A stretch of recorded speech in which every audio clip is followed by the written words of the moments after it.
I'm in my thinking back and I'm thinking, was DEI always a trap? And I have been asking this question for years, even when everyone was shouting about diversity, equity, and inclusion. It looked like we were finally being heard. And don't get me wrong, there are real wins. Doors opened, opportunities appeared. I benefited too. But long term, look at the aftermath. The black execs at major labels who've just been laid off. The diversity teams at tech giants quietly dissolved.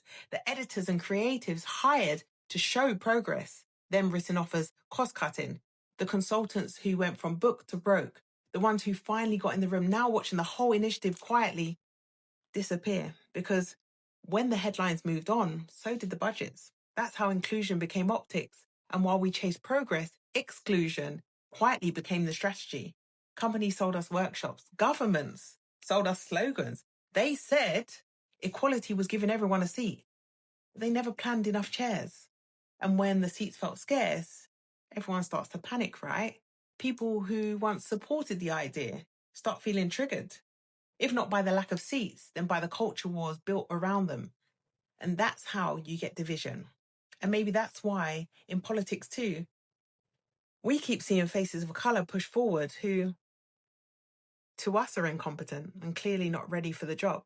Whether that's deliberate or just convenient, the effect's the same, right? It makes inclusion look clumsy. So the public starts resenting the idea of it altogether. And that's how you turn progress into proof that diversity doesn't work. And that's how anti-illegal immigrant becomes the new polite way of saying, not you, mate, you're all right. You're not like them.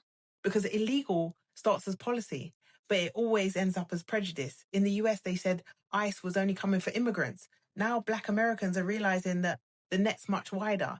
First, it's paperwork, then it's skin tone, and then it's anyone who looks like the border they built in their head. And in the UK, the same script, right? They said those marches were just about border control.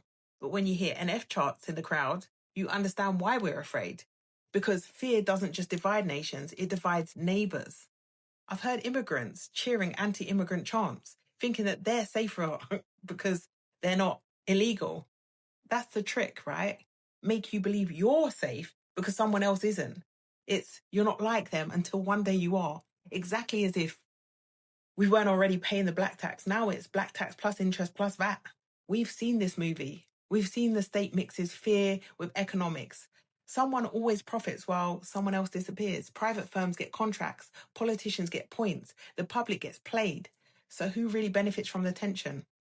Because fear pays well. And if both sides stay divided, nobody ever checks where the money's actually going. Let's talk in the comment section.